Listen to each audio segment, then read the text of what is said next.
In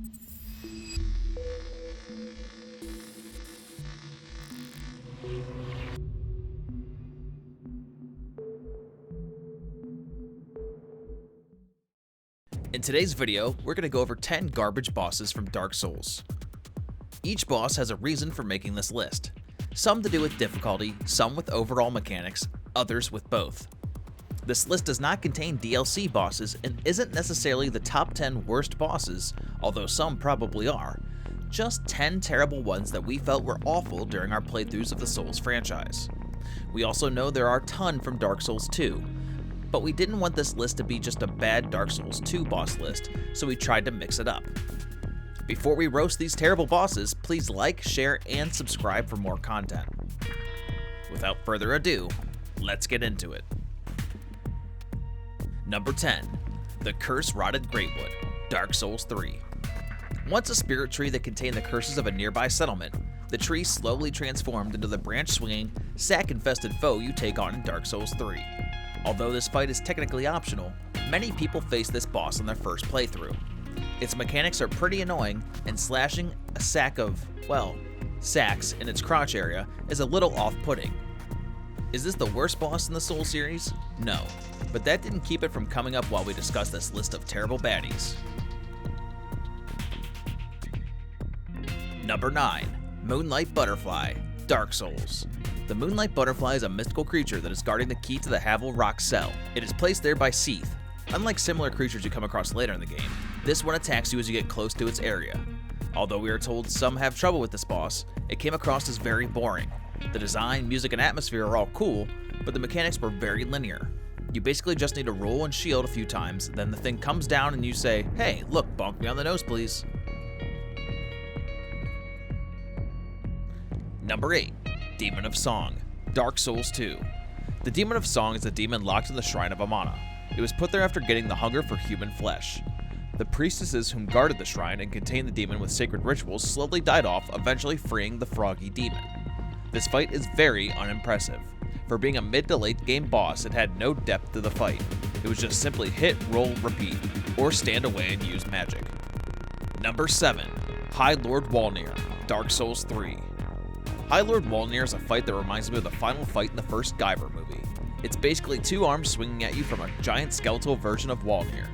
You must attack his wrists and break his 3 amulets, which were stripped from corpses of a cleric, to defeat him. Of all the Dark Souls 3 bosses, this one feels the most gimmicky. Number 6. Deacons of the Deep, Dark Souls 3. The Deacons of the Deep are a group of wandering clerics defending the Archdeacon Royce. This boss fight, if you want to call it that, can be annoying as you have to slash through large groups of enemies to get to the Archdeacon. However, you can lead them away easily and take out big groups at one time. Number 5. Prowling Magus and Congregation, Dark Souls 2. A group of wanderers who lost their soul due to contact with the Abyss. They are a group wandering around in search of souls. This fight is like Deacon of the Deep Light. It's just as terrible and should barely be called a boss fight. Run around the mob and, well, fight a couple guys and attack the Prowling Magus. The group of enemies is slow and not too difficult to kill. Overall, it's like clearing a normal room of enemies. Number 4.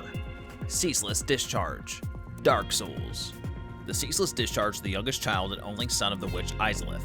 This giant lava-infested creature attacks by slamming its arms down in a fit of rage in hopes of crushing you, or by releasing a wave of fire to burn you.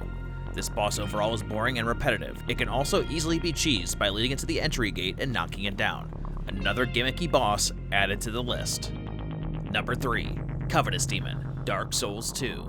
Once a man transformed into a Jabba the Hutt lookalike. This boss was very garbage and belongs with the rest of the rubbish in the trash compactor. It can deal some damage if it catches you with its body bump, but overall, this boss is very uninspiring, boring, and can be beaten very easily. Number 2. Bed of Chaos, Dark Souls.